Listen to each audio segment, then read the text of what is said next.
episodio de La Escena Pendiente. Hoy tengo la suerte, el privilegiazo y el gustazo de que me haya cedido la posibilidad y el tiempo y la predisposición Rubén Schumacher, gran artista que es referente tanto a nivel nacional como internacional y que yo celebro que esté participando hoy de este podcast porque es una persona que ha producido mucho en el campo de las artes escénicas, tanto a nivel teórico, su último libro, Lo Incapturable, que después vamos a hablar, como también en la misma práctica, en diferentes aspectos, tanto como director como en la gestión. También ha trabajado a partir de diversos materiales, es increíble la cantidad de obra que tiene trabajada Rubén y de distintas estéticas también.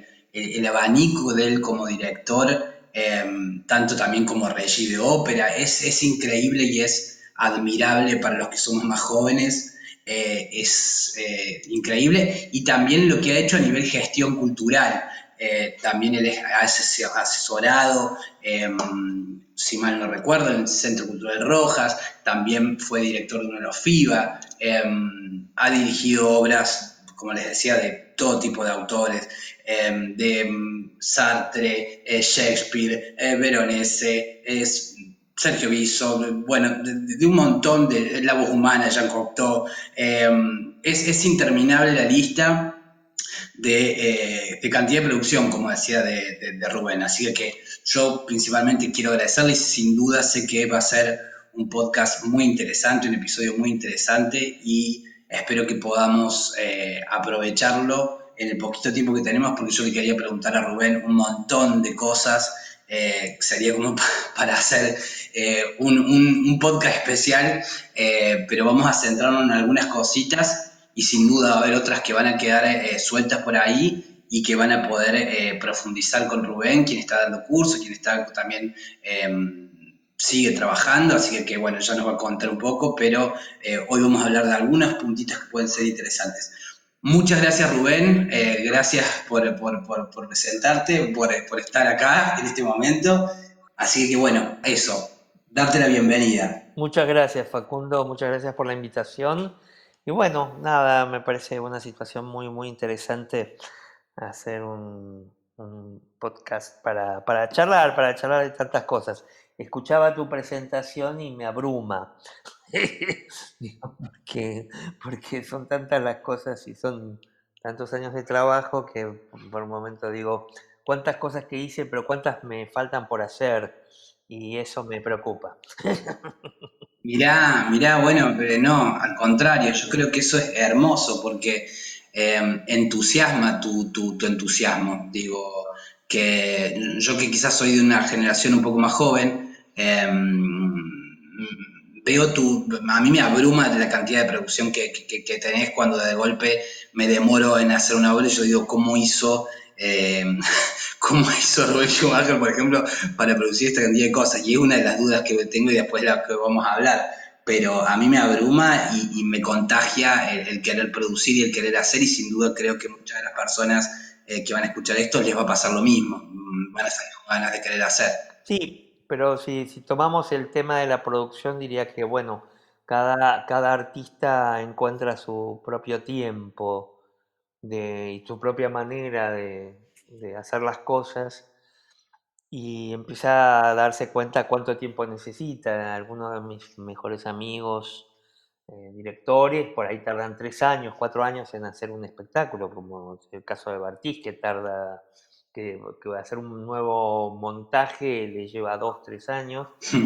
No es mi caso, yo voy elaborando simultáneamente varios proyectos, quizás porque provengo de un hogar de mi padre era fabricante y trabajé yo en el taller con él y tenía que sacar una cantidad de productos en la máquina, ¿no? Tengo así como una especie de pequeño gen proletario y sobre todo fabriquero, entonces la cantidad de producción había que sacarla diariamente y eso creo que lo tengo incorporado a mi manera de trabajar, lo cual no significa ni mejor ni peor, no es que si uno tarda más tiempo hace mejor las cosas que si usa menos tiempo. Las cosas necesitan el tiempo que cada uno necesita darle, ¿no? A mí, por ejemplo, he tenido proyectos que han durado más de 2 años y proyectos que los he hecho en 2 ensayos y ambos proyectos han sido muy valorados y muy bien tomados por los espectadores que ni siquiera se dieron cuenta cuánto tiempo tardé o fue utilizado para ser realizado ese espectáculo, ¿no? Pero bueno, es como para plantear que cada uno va encontrando en su vida artística los tiempos que necesita. Me encanta porque ya arrancás aportando valor, digo, me parece genial. Así que, bueno, me encanta como presentación eso, ya te toque empezar así, así que gracias. Y a mí me gustaría como arrancar con algo básico que es, digamos, ¿qué es vos desde tu experiencia como director? ¿Qué crees que es la dirección? Y si a veces se establece una diferencia entre la dirección y la puesta en escena, ¿no? Como que son dos cosas distintas, aparece muchas veces. Entonces, para vos, ¿qué es la dirección y en qué podría diferenciarse de la puesta en escena? ¿O qué pensás al respecto de este rol que es la dirección? Claro. La Argentina, digo, y ahora se lo hizo extensivo al Uruguay y a algunos de los países cercanos, armó un lío respecto de esto, ¿no?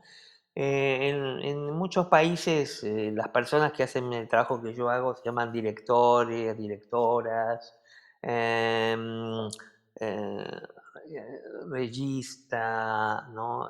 Tienen el nombre de la tarea y no aparece esta idea de director y puesta en escena que se ve bastante frecuente en muchos creadores en la Argentina, sobre todo en los más jóvenes, digamos, porque creen que es como que poniendo más cosas son más importantes, y no es así, digamos, ¿no?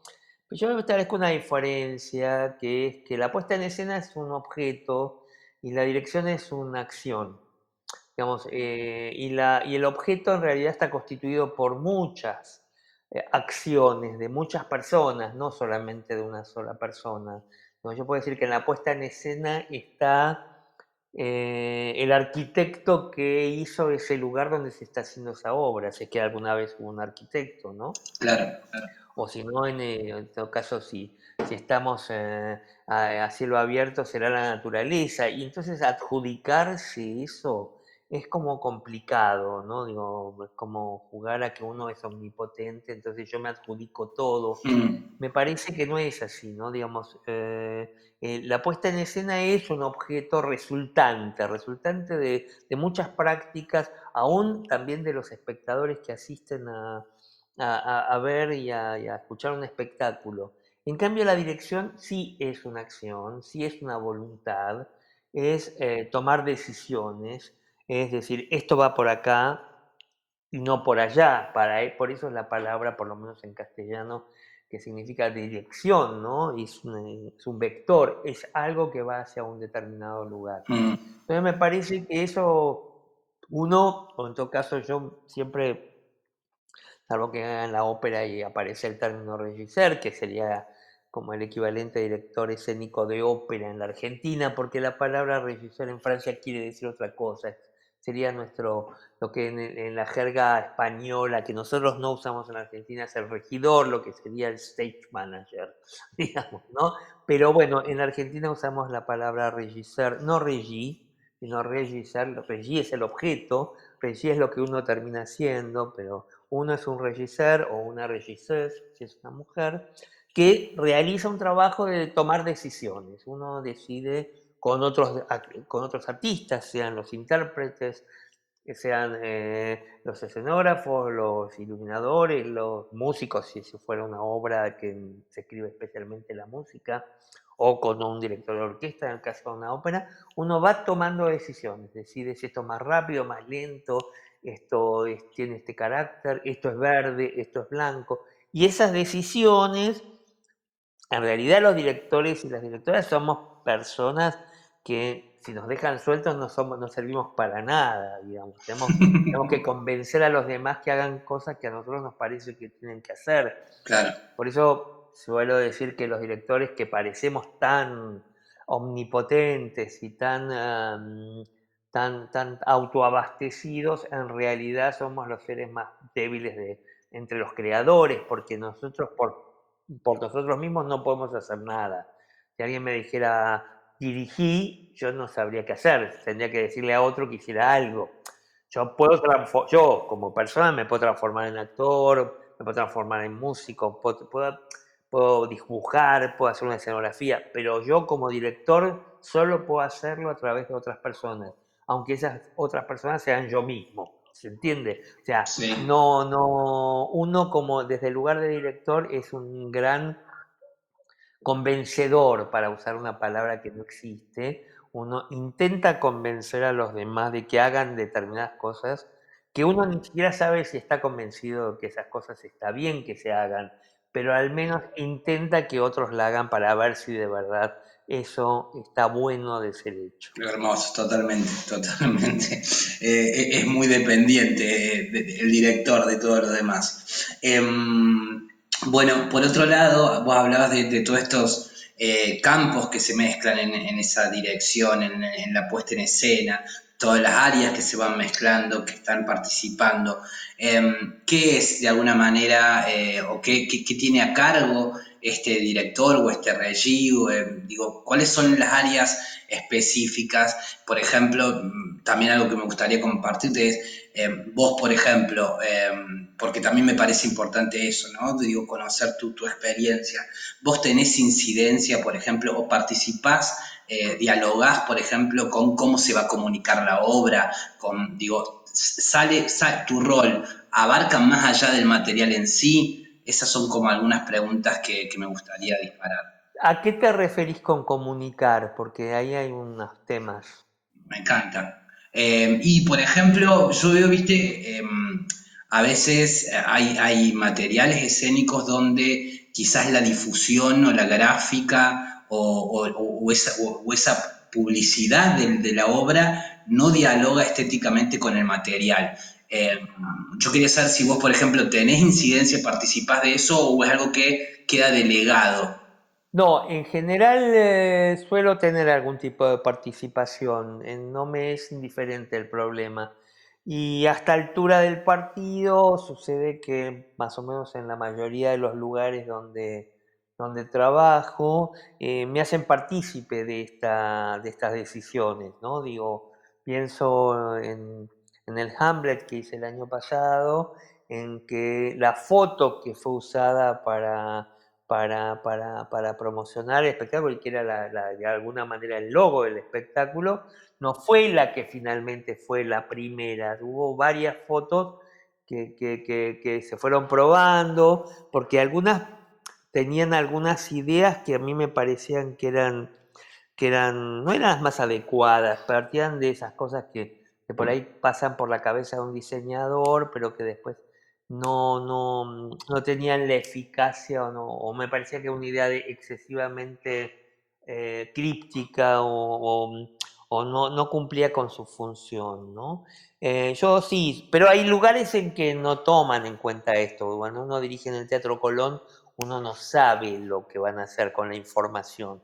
Lo que pasa es que es un teatro que tiene en general un público ya ganado porque existe el abonado, entonces de alguna manera no les importa que el espectáculo se promocione más allá. Me gusta mucho cuando, digamos, sobre todo con teatros de ópera, como me pasó en el Argentino de La Plata, donde el público no es cautivo, entonces hay que salir a buscarlo. Entonces, algo de la imagen que uno proyecte permite encontrar ese público que uno anda buscando, cosa que me pasó de alguna manera con el Così fan tutte que hice en el año 17, creo que fue en el 17, sí. O el 16, ahora no me acuerdo muy bien, porque fueron 3 años de temporada que se hizo ese espectáculo.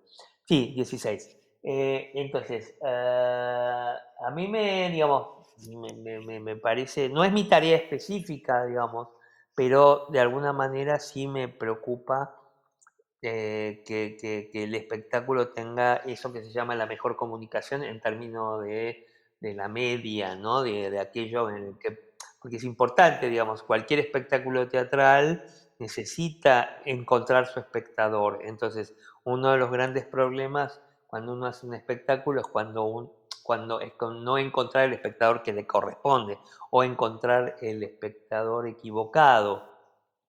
Me acuerdo que hace muchos años, cuando hice Calígula de Camus con Imanol Arias, que fue mi primer espectáculo después, mi primera dirección importante, digamos, en un sentido de un escenario grande, eso fue hace muchos años.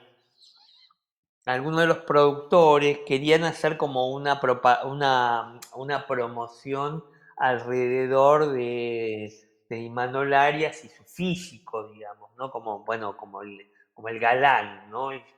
Y lo que yo decía que a mí me parecía que era como una especie de disparate, porque podían venir unas chicas que les gustara Imanol porque lo habían visto en Camila, pero que a los 10 minutos de ver de que empezara la obra de Camus y se iban a pegar tal embole que iba a ser una propaganda en contra, y finalmente se encontró una excelente forma de comunicación, que era un busto romano con la cara de Imanol, y esto era la mejor promoción para Calígula. Claro, está buenísimo. Y una que se me pasó es, bueno, la dirección. ¿Qué áreas de alguna manera coordina?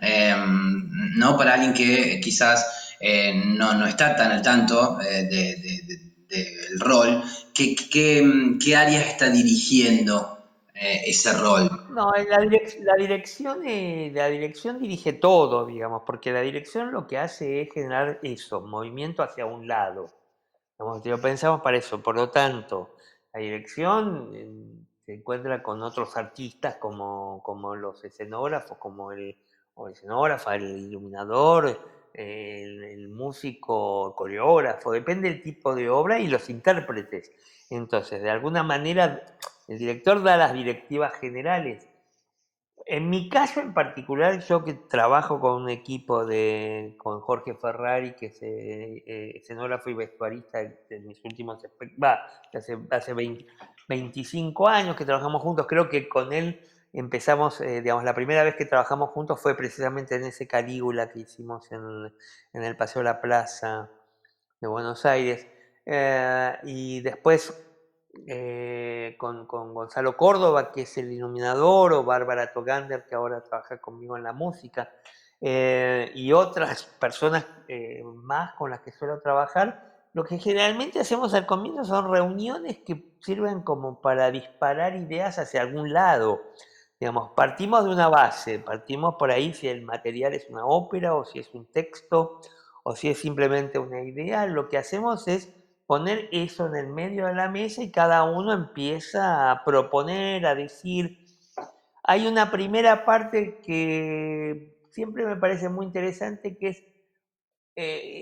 es cuando no tenemos que decir nada inteligente, al contrario, hasta está bueno decir tonterías, hablar de cualquier otra cosa. Muchas veces nos pasa que en esas reuniones iniciales el equipo este que formamos hablamos de cualquier cosa, decimos eso, tonterías, miramos algún programa de televisión o decimos, ay, acá hay una película que me hace acordar a tal cosa. Y afortunadamente todo ese trabajo, que parece como trabajo poco direccional, eh, termina como ayudando a descubrir qué es lo importante y qué no es importante para ese trabajo en particular. Porque algunas veces pasa que alguna idea que es fantástica no sirve para ese trabajo, no es lo más adecuado, no es lo más eficaz. Pero esa es una manera que tengo de trabajar, quiero decir, yo trabajo con artistas y esos artistas son actores, yo no mando, yo no soy el patrón del circo, digamos, yo no me coloco en ese lugar, no soy el dueño del circo, soy el patrón de la estancia, que digo, usted haga esto, yo jamás a un escenógrafo, a Jorge o a Gonzalo, el iluminador, le diría, poneme tal luz acá. No, eso yo antes me corto la lengua, digo. De hecho, no me sale. como no tengo ese estilo y me parece que es una falta de respeto decirle a otro artista que haga algo. Lo que uno tiene que hacer es ponerse de acuerdo. Entonces, solemos tener discusiones acerca de alguien hace una proposición y la discutimos y decimos, no, por acá no y por ahí, a ver, hacemos esto, no, tratemos de ver por acá, pero generalmente sobre la base de discusión. Nunca es yo quiero que hagas esto. ¿Entiende? Porque a mí eso me parece una falta de respeto.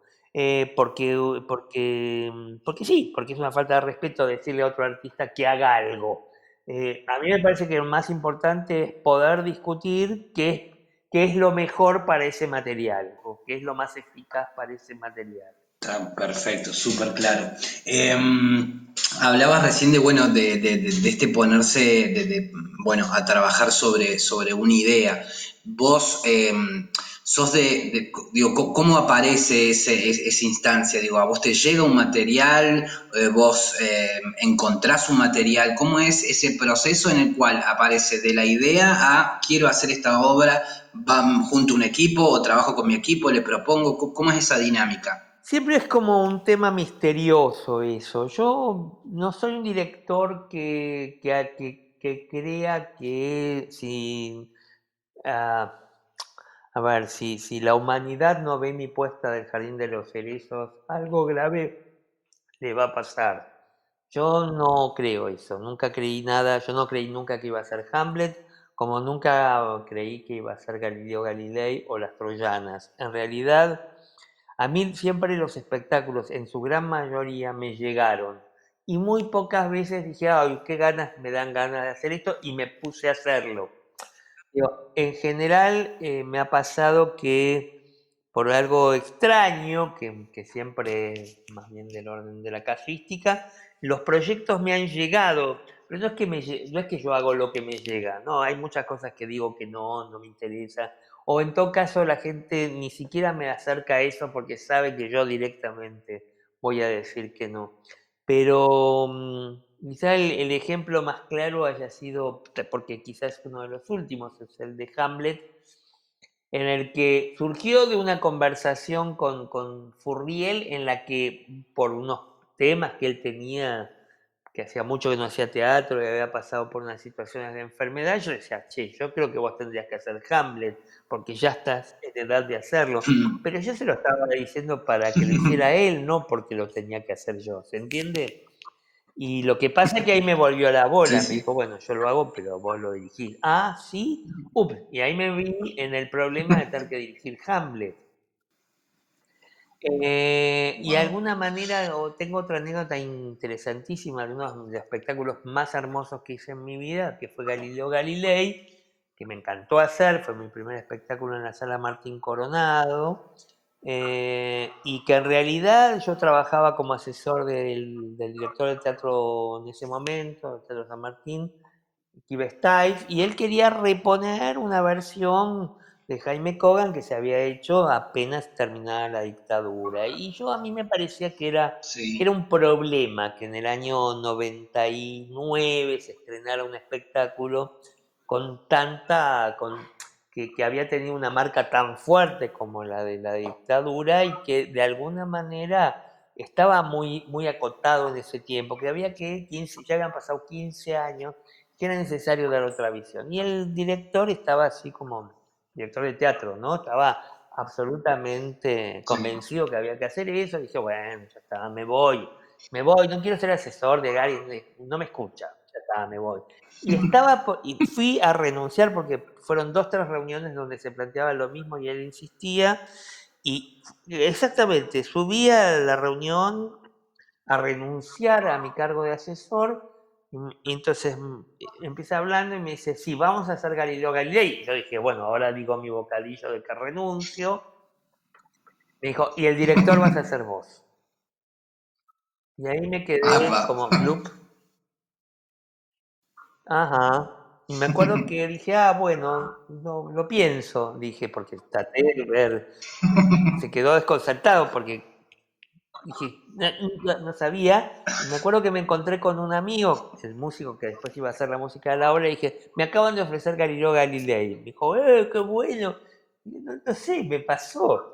es como muy raro. Y claro, cuando una obra tan hermosa, cuando me puse a trabajar y empecé a encontrar todos los placeres del mundo. Pero yo nunca había tenido digamos, entre mis proyectos hacer esa obra. Yo no tengo proyectos en general, quiero decir. Sí elaboro algunas cosas me gustaría hacer. Estoy escribiendo una serie de proyectos ahora, alguna cosa la fui gestando, pero generalmente hay un motivo externo que me obliga a hacerlo. Quiero decir, no es porque yo estoy en mi escritorio y empiezo a pensar cómo me gustaría hacer una apuesta de no sé, de tal obra, ¿no? De Antonio y Cleopatra de Shakespeare. No, no, Claro, sí, pero lo más probable es que se me ocurra porque un día estoy hablando con unos actores y me dicen, che, sería bárbaro hacer Antonio y Cleopatra. Y eso a mí me mueva algo adentro, decir, dale, ¿lo hacemos? claro. Y a mí me Estimula. estimula muchísimo eso. Yo Sí, digamos, por eso es tan sorpresiva mi capacidad de producción, porque en realidad a mí me gusta mucho producir, pero soy muy receptivo de lo que pasa a mi alrededor. Después, insisto, como te decía antes, yo hay un montón de cosas que digo que no todo el tiempo, porque la gente por ahí me trae obras, me dice, sería bárbaro hacer eso, y yo eso no me interesa y no me pliego. Me pliego claro, solo a aquello que me dan muchas ganas y que de pronto, por un extraño sortilegio, la vida me la puso delante de las narices. claro, claro. Bueno, hablábamos recién también en relación a la producción. Vos has atravesado distintos roles y has dirigido también en distintos circuitos, ¿no? Tanto en el oficial, en independiente. ¿Cómo crees que incide la economía o el sistema de funcionamiento de esos distintos circuitos en la obra? ¿Crees que hay algo de eso?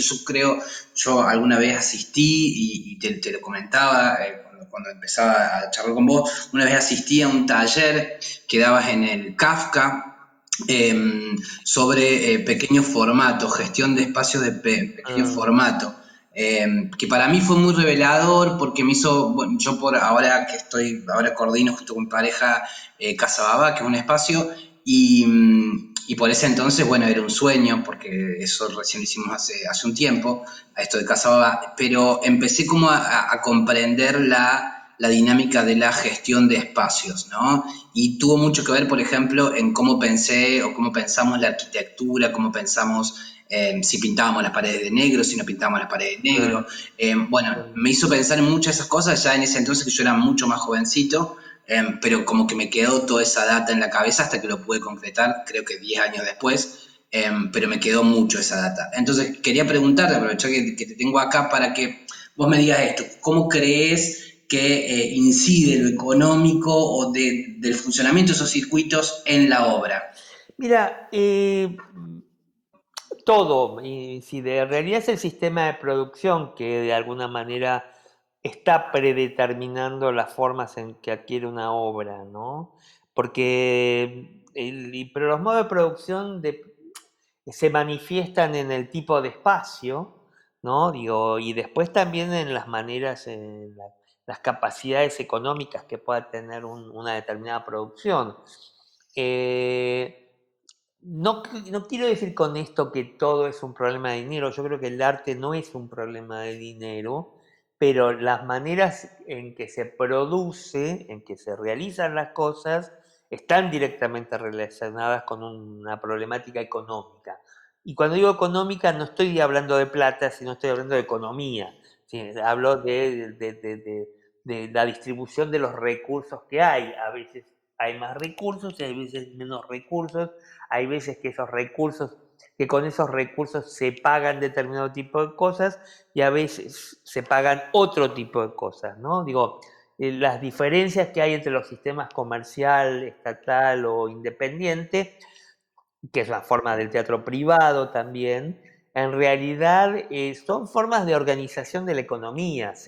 La economía se organiza de otra manera, entonces en el teatro comercial se decide gastar más dinero en la persona que se supone va a ser la convocante. Entonces hay una actriz más famosa, un actor más famoso, se le pone toda la plata, como en el turf, a los caballos de ese actor, digamos, a las patas de ese caballo. Entonces, digo, cosa que por ahí en un teatro público no es necesario de hacer porque apela a otro tipo o es otro el tipo de inversión, ¿no? Después, por supuesto, los objetivos finales son diferentes. En un teatro público no necesariamente, diría, no es necesario que haya una recuperación y tampoco es necesario que se gane dinero, porque precisamente el teatro público lo que permite es tener un presupuesto para gastar, no para recuperar necesariamente. Cosa que es un objetivo diferente en el teatro comercial, donde sí es necesario que se gane dinero porque eso es lo que permite mantener ese sistema. Ahora, en todos los casos, ese sistema de producción es el que determina cómo va a ser el espectáculo. Yo no podría hacer un espectáculo igual para diferentes formatos. No lo puedo porque no es correcto de alguna manera, porque lo que sucede es que si uno hace una obra que tiene un formato que tiene que ver con independiente, porque no es solamente por lo que uno pone en la escena, sino por las ideas que circulan, por las proposiciones artísticas son diferentes en uno u otro caso, porque los objetivos sociales son también diferentes. Digo, ahí me parece que, por ejemplo, se ha dado muchísimo ante una especie de vaciamiento que tiene el teatro comercial, de empezar a salir a buscar espectáculos de la escena independiente.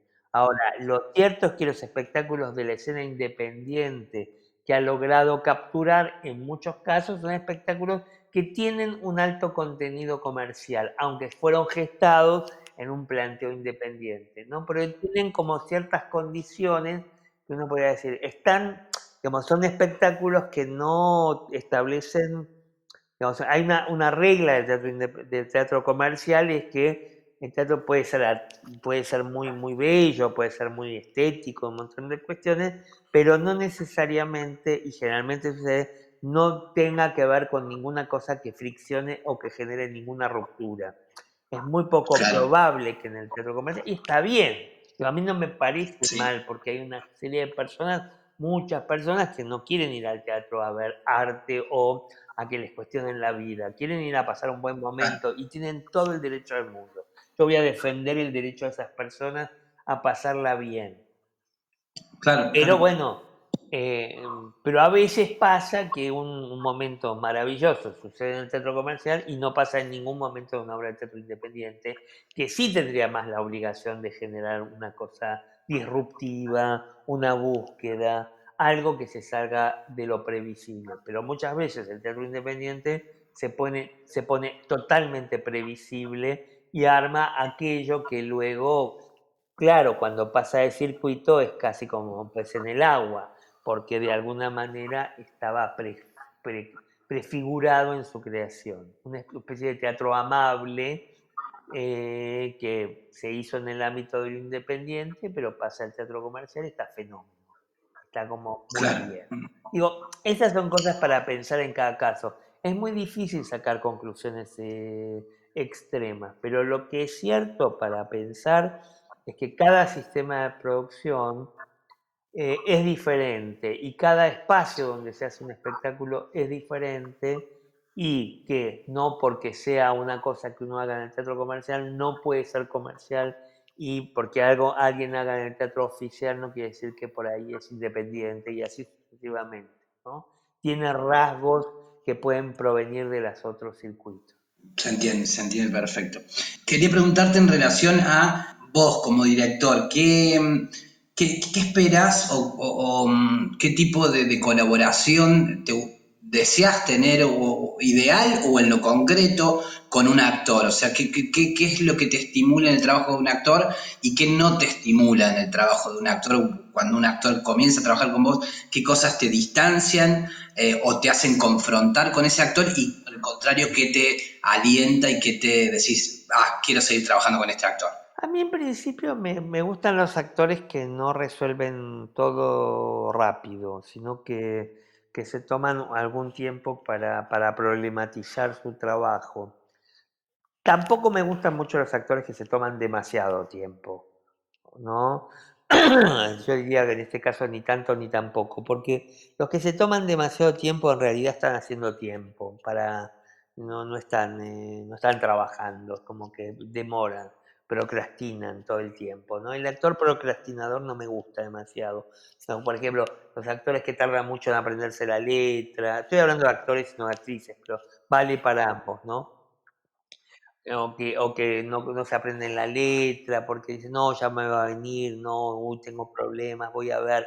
Digo, si la obra es de texto, mejor aprendete la letra porque de esa manera vas a poder investigar mejor qué tenés que hacer arriba del escenario y no seguir dando vueltas. Porque además son los actores que no se saben la letra en obras que son de texto, son insoportables porque no dejan que uno los dirija, porque están todo el tiempo apresados por el tema de la memoria. Entonces, un actor que está apresado por la memoria y que lo único que está ocupado es de tratar de recordar, es imposible decirle nada, porque siempre tiene una buena excusa para no hacer lo que uno le propone. Ese tipo de actores o actrices no me gustan nada. Me gustan los actores que son inteligentes, que pueden discutir bien las ideas, pero también me gustan los actores que están dispuestos a probar. Quiero decir, está lleno de actores y de actrices que no les gusta probar, que dicen que sí, que van a probar y en realidad no les gusta probar nada. Porque el tema, para mí es la clave, ¿no? Digamos, un actor o una actriz que acepta lo que yo le pueda decir y me da la chance de ver si eso es posible o no.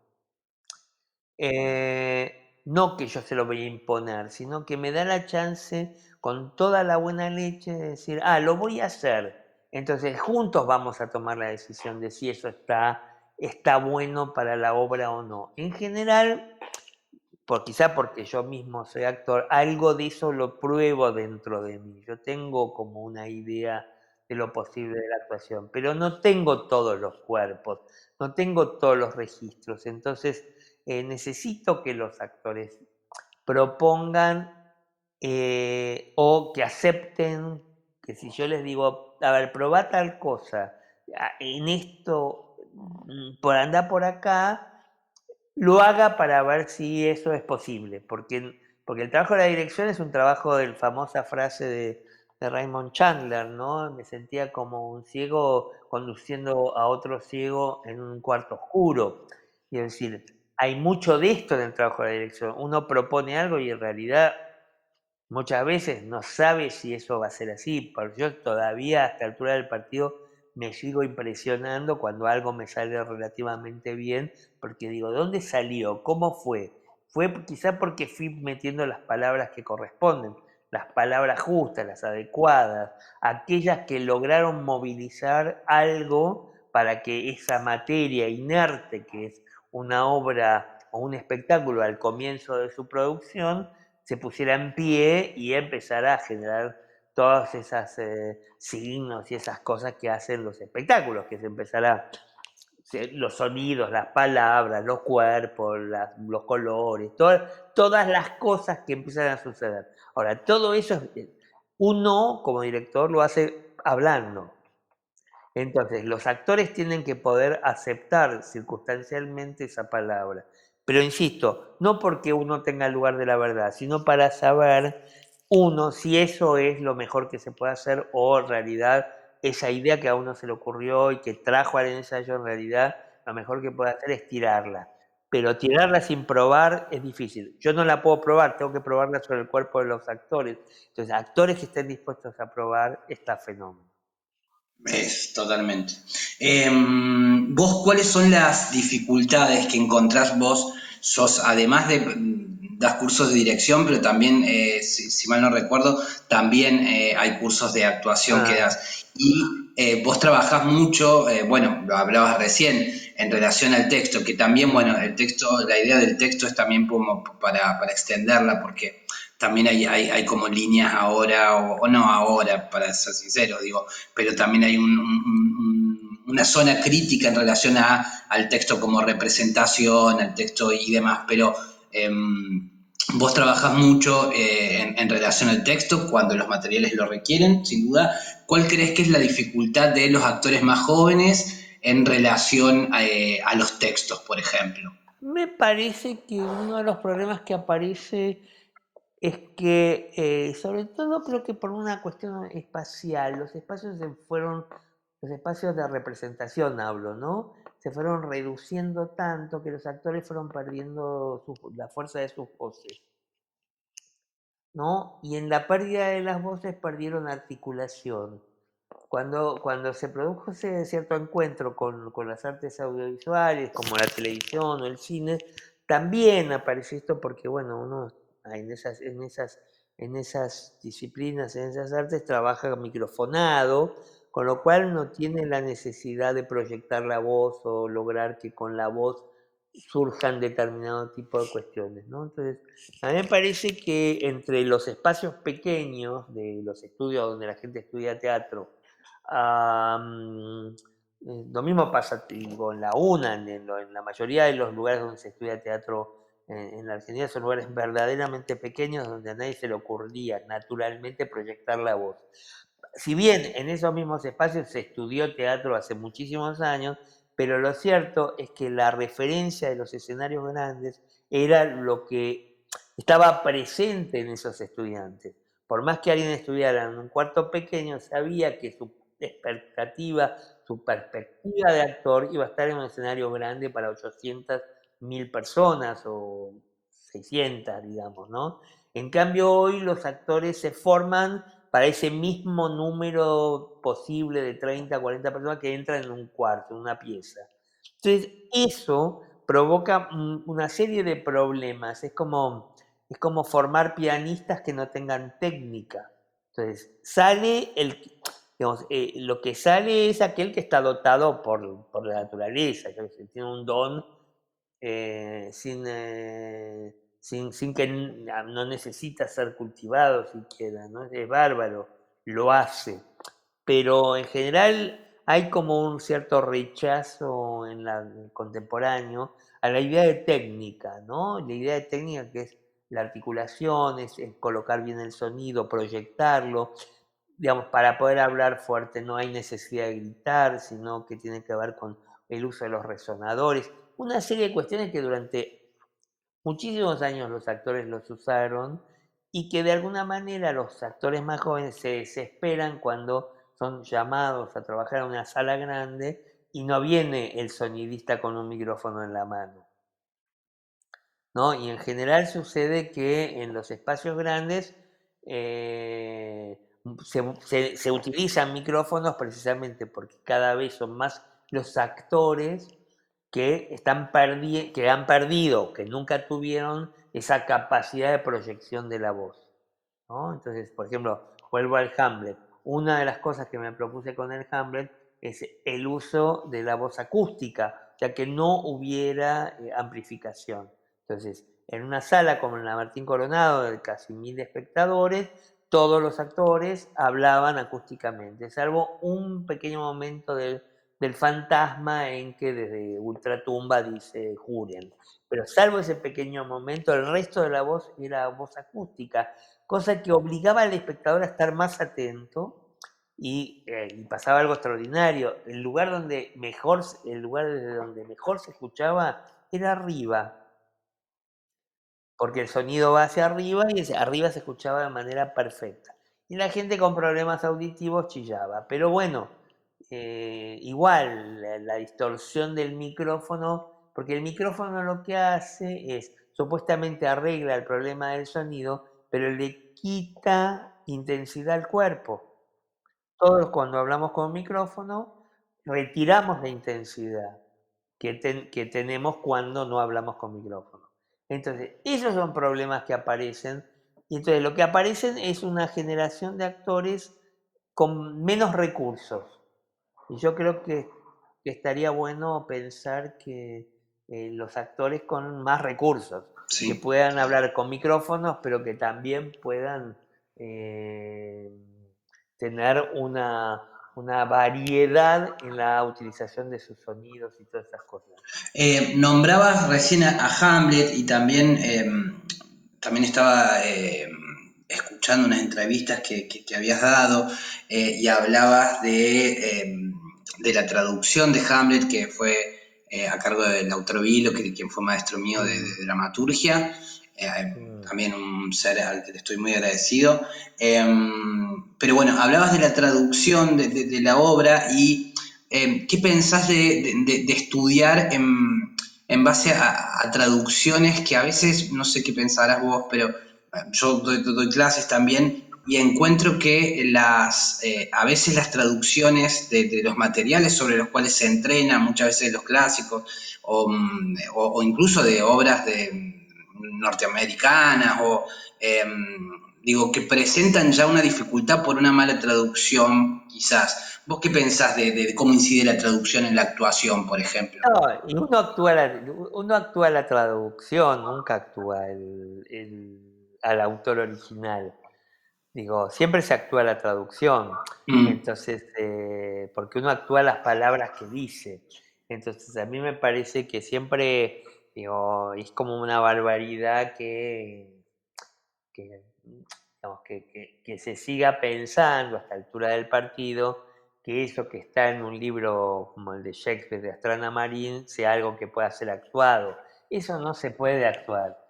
Se puede hacer una parodia de eso, se puede hacer otra cosa, pero eso no es Shakespeare, eso no es una palabra que pueda ser dicha en un escenario y que pueda ser comprendida, ¿no? Entonces, me parece que cuando la gente muchas veces dice, bueno, a los textos hay que destruirlos, o estos textos son una porquería, o tienen unas reacciones hostiles para con los textos, en realidad es un acto ignorante, porque lo que están rechazando es un objeto degradado. Buenas traducciones no hay tantas y hay pocas. Y en general uno cuando ve textos griegos o textos de isabelinos, no encuentra, y lo mismo pasa con, yo sé, norteamericanos contemporáneos o rusos contemporáneos, da igual, hay algo de la traducción literaria que sirve para leerla en un libro, donde el que lee, el lector, no el espectador, sino el lector, pone el tiempo, puede ir a buscar una palabra, puede mirar una nota al pie, algo que el espectador no puede. El espectador necesita recibir la palabra lo más rápido posible y que entre dentro de su cerebro lo más rápido posible para seguir comprendiendo todas las palabras que hay adentro de una obra. Y eso es todo un arte.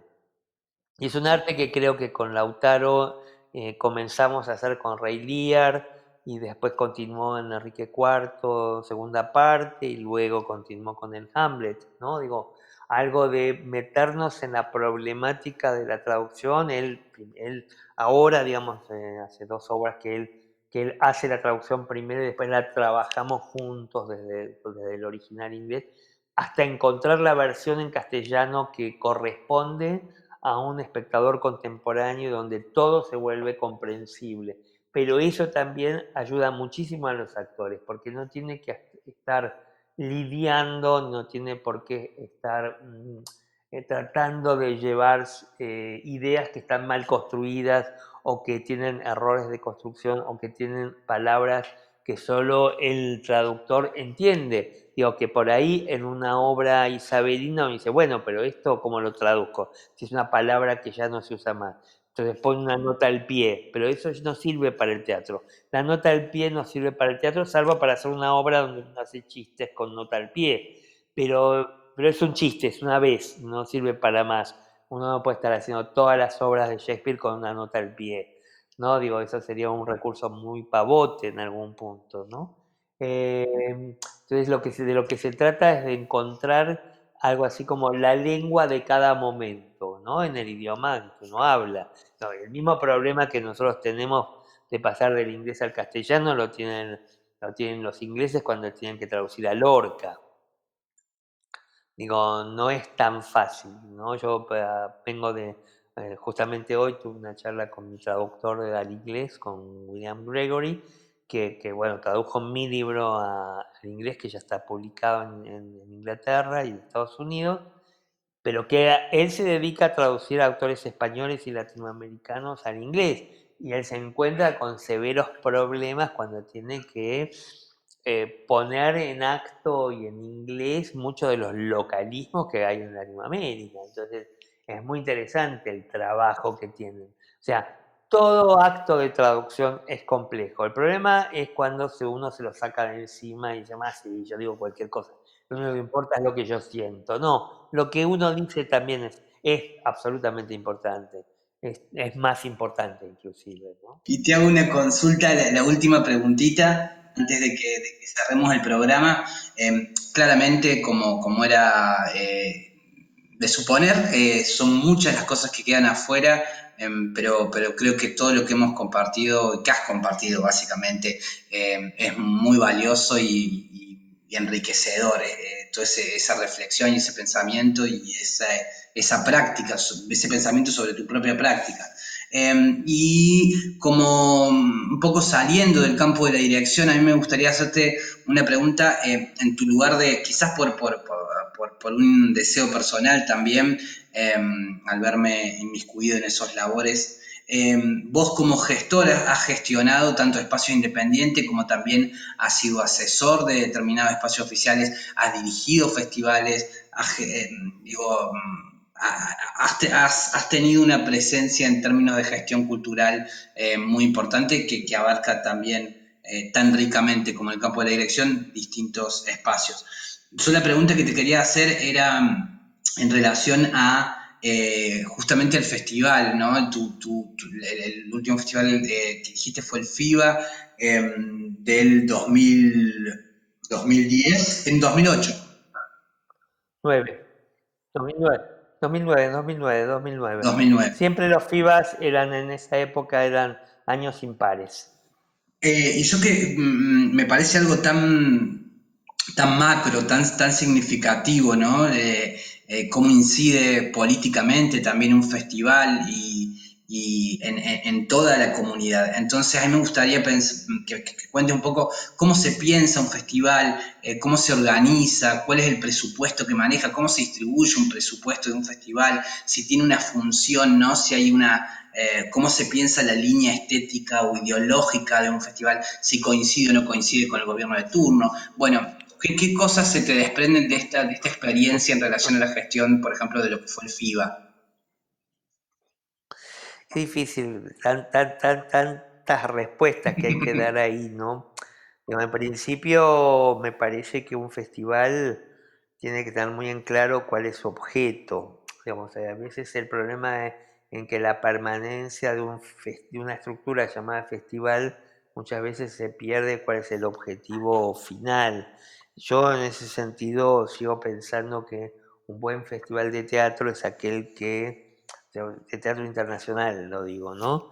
Es aquel que va a trabajar que va a poner en discusión la práctica de los artistas locales de un lugar, y no simplemente mostrar a cierto público que va al teatro aquello que podría pagar perfectamente si tomara un avión. Estoy hablando de la época en que uno podía tomar aviones y hacer turismo cultural, ¿no? No estoy hablando del momento, ¿no? Ahora habría que repensar todas esas cosas. Pero de alguna manera muchas veces los festivales se hacen sobre la base de aquello que los propios festivales eh, tienen como posibilidad. Digamos, un festival en Colombia es igual que un festival en Chile, que un festival en Buenos Aires. Y eso para mí es un error porque son escenas completamente diferentes. Para mí un festival tiene que tener la capacidad de poner en discusión aquello que los artistas locales producen. ¿Por qué? ¿Por qué parto de esta idea? Porque a mí me parece que un festival no tiene por qué ser una feria que se pone en un determinado momento, uno ve lo que pasa, sino que tiene que ser un momento para que los artistas locales, que son los que están en contacto con la comunidad durante todo el año, puedan tener discusión sobre su propia práctica. y no que durante 15 días, en el mejor de los casos, la gente con más dinero de una sociedad teatral es la que puede ver espectáculos que podría ver en París o en Londres. Digo, a mí me parece que ha sido como una idea bastante clasista en algún sentido, porque ha trabajado más sobre la idea de complacer a un espectador que poner en movimiento a los artistas. Yo voy a seguir insistiendo, aunque sea perdedor de esta idea, y aunque renuncié a mi lugar del FIBA, precisamente por sostener esta idea, ¿no? Sostener la idea de que no pasa por lo cholulo, por lo que se lleva en el mundo del teatro, sino para que un espectador lo pueda consumir, sino qué tipo de conflicto, qué tipo de cuestionamiento provoca en los artistas. Y me parece que esta es una idea en la que yo me considero que estoy bastante solo en esto, pero fue la que llevamos adelante en el momento que hicimos el FIBA, que es cada espectáculo, ahora no recuerdo exactamente todo, ¿no? Pero cada espectáculo era como una respuesta a prácticas que se tenían en la escena teatral porteña, ¿no? Básicamente porque era el Festival de la Ciudad de Buenos Aires, no en relación a todo el país. Entonces, tal espectáculo era un espectáculo para que discutiera con Teatro para la Identidad, por ejemplo. Me acuerdo que un espectáculo de Corea tenía que ver con eso, ¿no? O tal espectáculo de Francia tenía que ver con, bueno, cómo se podía pensar hacer Brecht a partir de una obra desconocida de Brecht, etc. Entonces, la idea tenía que ver con eso, con poner en discusión una cantidad de ideas. Por supuesto que en esto es más difícil, porque es mucho más fácil agarrar el catálogo de las grandes obras que van por todos los festivales, que si me gusta esto, lo llevo y por supuesto que todo el mundo va a hablar bien, ¿no? En ese sentido, el festival que yo hice fue muy criticado en su momento, porque encima fue el primer festival de Macri, en la época de Macri, entonces era como que bueno, todo mal, pero en realidad con el tiempo empezó a aparecer una forma de pensar eso que había hecho de una manera diferente, que es algo que a mí me pasa siempre en la vida, ¿no? En la vida me pasa eso, es como que al principio, y después también decían, ¿sabe qué? Chapo, tenía razón en esto, ¿no? Pero bueno, son cosas que pasan, son ideas. Me parece que está bueno que uno debata todo el tiempo sobre estas cuestiones, ¿no? Ahí habría de alguna manera quizás esto que decías vos de que hay un...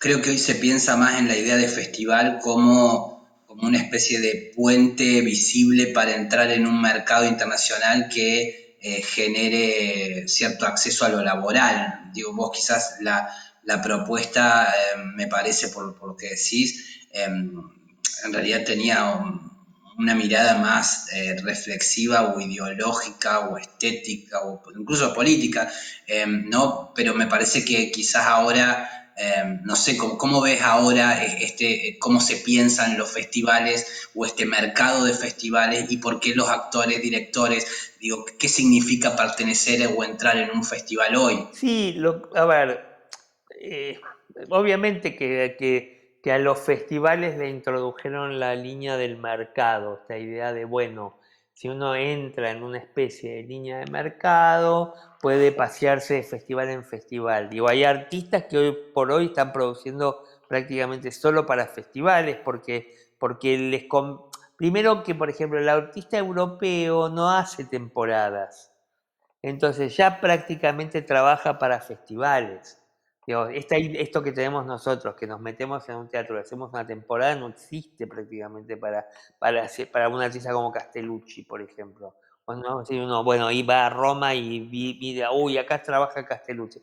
Es siempre excepcional, siempre están en movimiento. Lo mismo va a pasar no, pues depende, en el caso de Wilson, en el caso que él dirija para una obra en un teatro, cuando aparece, cuando ponen en escena esa obra en ese teatro, entonces ahí uno podrá ver o puede ver esta apuesta de Wilson, ¿no? Pero en general sucede que salvo grupos como el de Ariane Mushkin en su momento, digamos, y que, bueno, no sé qué estará haciendo ahora Ariane, pero en principio la idea de temporada es algo que no existe. Existe más la idea de nos paseamos por festival, de un festival detrás del otro, ¿no? Entonces, esa modalidad que es propia de Europa, porque Europa tiene esa dinámica, es rara en relación a nosotros. Entonces ha creado como un cierto lío. Sí, Porque nosotros tenemos una lógica completamente distinta, ¿no? Nosotros nos asentamos, hacemos muchos meses de temporada, de una obra, pero a la vez queremos salir de gira para poder ganar euros. Digo, muchos momentos no se entiende muy bien para qué salir, ¿no? Salvo esto, para ganar euros, que siempre es mejor tener euros que tener pesos, como todo el mundo cree que sabe, ¿no? Digamos, y así destruimos la economía local. Pero lo cierto es que, digamos, lo interesante para mí que tiene, en mi experiencia, haber ido a festivales, ¿no? Con obras como cuando fui con el Teatro Pairó o con otros teatros que no tenían nombre, pero que pude ir a festivales, fue el haber podido ver cosas trascendentales desde el punto de vista artístico. Y eso es algo que en general claro, los festivales del mundo dejaron de hacer, que es la convivencia de los artistas de diferentes partes del mundo.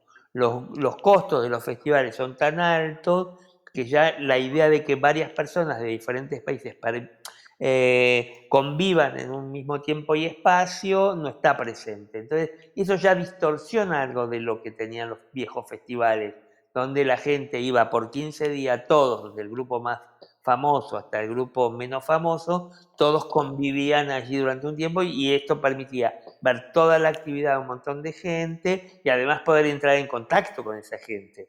Yo tuve esa suerte en mi vida de haber podido ir a festivales en los que estaba los 15 días de festival mirando las cosas más extraordinarias y pudiendo entrar en contacto con los artistas más increíbles.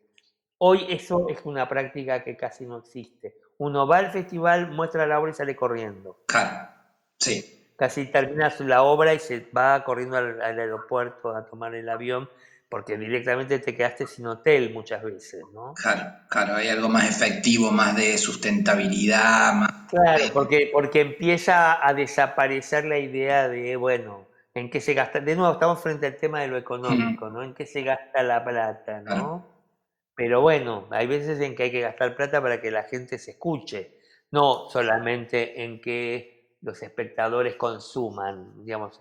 Hay que invertir en la relación de artistas con artistas. Eso es un gran aprendizaje y eso modifica las escenas. Eso modifica las escenas en el sentido, no una escena de una obra, sino modifica la manera en que se realiza el arte, que se realiza el teatro. totalmente. Bueno, ya estamos terminando.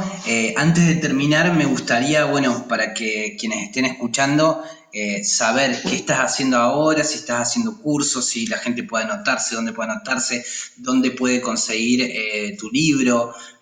Bueno, lo que estés haciendo ahora, dónde pueden seguirte también en redes. Ya estamos, nada, si logra escribir bien mi apellido me va a encontrar.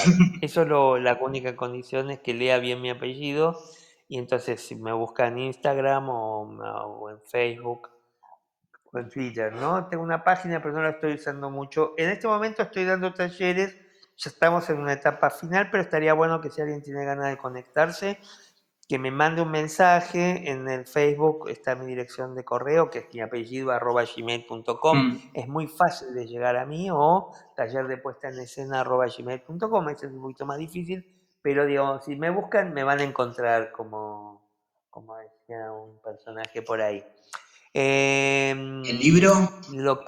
el libro para mí sería importante que la gente que no ha leído mi libro lo lea. Y la manera de comprarlo es a través es a través, en este momento en que están las librerías cerradas, a través de Mercado Libre. No le quiero hacer propaganda a Mercado Libre, pero debo reconocer que es la manera de poder llegar a él, Sí, sí, porque de esa manera pueden encontrar cerca del lugar en el que están un ejemplar y ese ejemplar se lo pueden llevar a la casa o les pueden decir dónde pasar a buscarlo porque saben que en ese momento a las librerías no se puede entrar, pero la manera en que se pueden hacer de los libros es a través de Mercado Libre. Sí, sí, Y sí. sería bárbaro si lo compraran, no está tan caro en este momento.